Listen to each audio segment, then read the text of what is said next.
It's Friday, February 25th, 2022. Welcome to a new backcountry snowpack summary for the North Shore Mountains, brought to you by North Shore Rescue. It snowed about 20 centimeters last weekend, and then we had this ridge of high pressure that brought sunny and cold weather throughout the week. So it was a pretty spectacular week to be out playing in the mountains. The ski quality, all things considered, was actually quite good on the North Shore.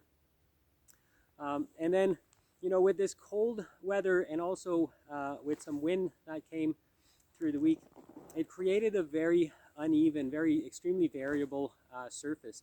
Now this weekend, the weather pattern changes dramatically. The ridge flattens out, opening the door for a number of systems to roll in with uncertain freezing level. That's going to fall on this very variable surface. So if you want to know more about what this storm coming is going to do to the avalanche hazard, stick around for the snowpack discussion.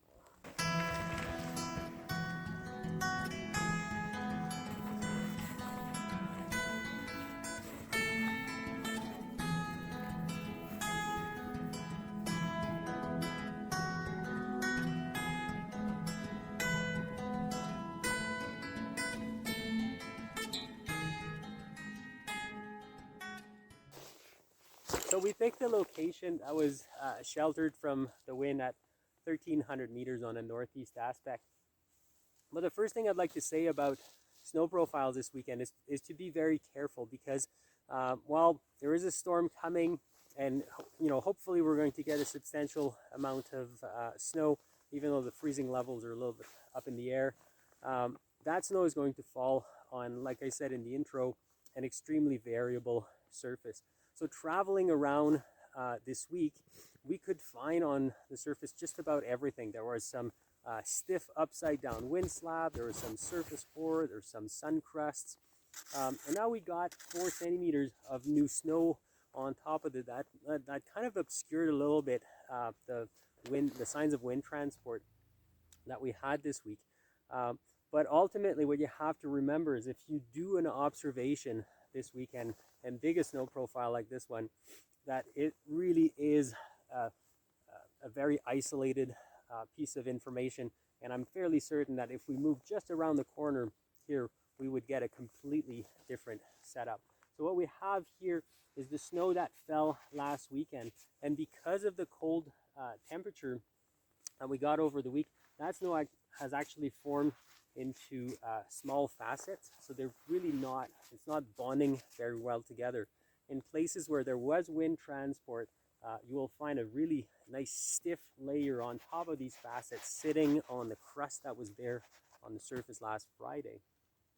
So as we're moving into this weekend, like I said, the storm coming in, there's a fair bit of disagreement between the models. And maybe if you're new to the avalanche game, and you're not super used to reading meteograms, sometimes you can have a hard time visualizing what the meteogram actually is going to feel like.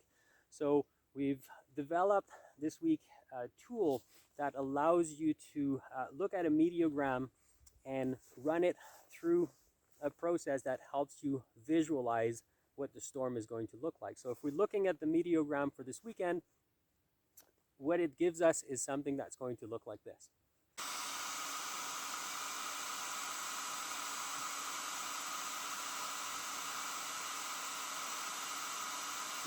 So of course this new tool is in the early stage of development, but I really think that we're onto something here.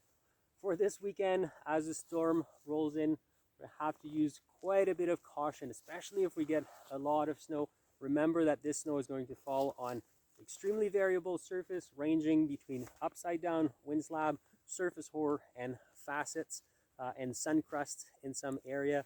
None of those surfaces are really very good at holding new snow in place. And if you do a snow profile, remember that it's a very limited value because of the extremely variable nature of the snow that is on the ground right now. That's all I got for this week. Stay safe this weekend, and we'll see you next week.